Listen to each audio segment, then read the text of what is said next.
What would you do if you were 4 weeks postpartum, exhausted, and your husband surprised you with a visit from his judgmental in-laws, demanding you cook a homemade meal? In today's story, the protagonist's choice of mac and cheese sparked a family war, but her response is a masterclass in standing your ground. My husband, Kenji, and I welcomed our firstborn son just 4 weeks ago. The baby is healthy, thank God, but I am an absolute wreck. I'm exhausted.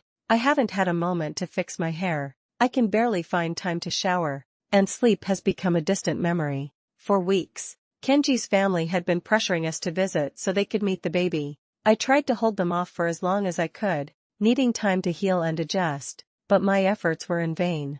Yesterday, I was completely caught off guard when I found them standing on our porch. It turns out my dear husband, Kenji, had invited them over for dinner without a single word to me. Kenji made a decision that day, prioritizing his parents' demands over his wife's well-being, completely unaware that this single act of casual thoughtlessness would ignite a firestorm he was not prepared to handle. I was mortified. The house was an absolute mess, and I felt completely unprepared for visitors, especially the judgmental kind.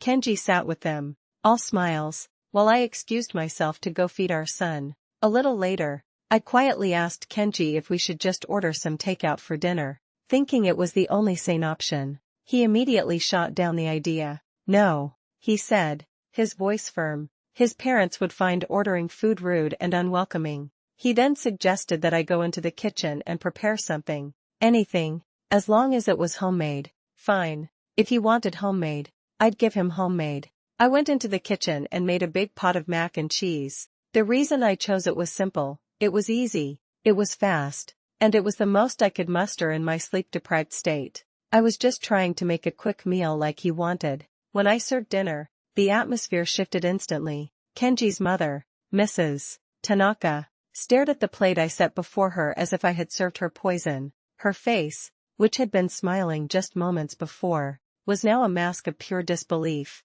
She looked at me, her eyes wide, and in a chillingly polite tone, she asked if I really found it appropriate to serve her and the family mac and cheese. I asked her what was wrong with it, and that's when the dam broke. She went on a long rant about how deeply disrespectful my choice of meal was, how I clearly had no experience in what was right and wrong when it came to hosting guests. That's when my exhaustion was replaced by a flash of anger. Excuse me? I shot back. Who said I signed up to host an unannounced visit from you? She took this as confirmation that I didn't want them there. Her husband, Mr. Tanaka, then jumped in, saying they were just there to finally see the baby that I had supposedly kept from them for an entire month. An entire month of his life they had missed out on.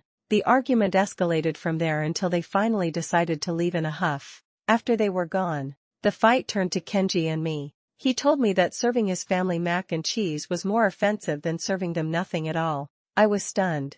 I told him I was simply too exhausted to cook the elaborate traditional feasts his mother had forced me to learn. He took that as a personal attack, accusing me of being mean and disrespectful not only to his family but to his entire culture. This is where Kenji and his family got it completely wrong. As one commenter later pointed out, this isn't a culture clash, these people are just AHs. There isn't an Asian culture I'm aware of that doesn't practice some form of postpartum confinement where it is expected that the new mother do nothing other than rest and bond with the baby. If they were so traditional they should have showed up with food, offered to clean the house, and run a load of laundry while they're at it. Another person, also from an Asian background, added, "Hang on a second.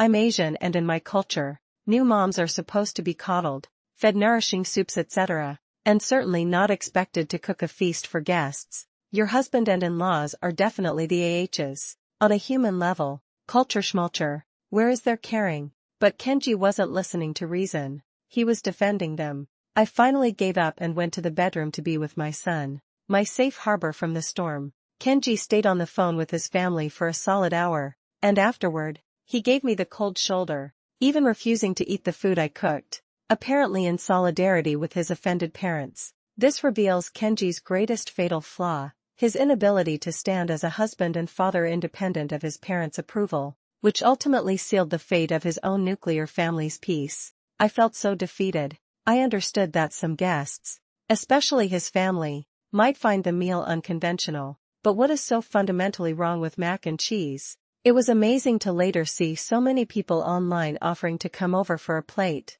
reassuring me that I didn't mess this up entirely. It made me feel so relieved. Ultimately, this story teaches us that true family support, especially for a new mother, transcends any single tradition and is rooted in empathy and compassion. When those are absent, even from one's own partner, standing up for your well-being isn't disrespectful. It's necessary. What would you have done in this situation? And where do you think the line is between respecting cultural traditions and enabling disrespect?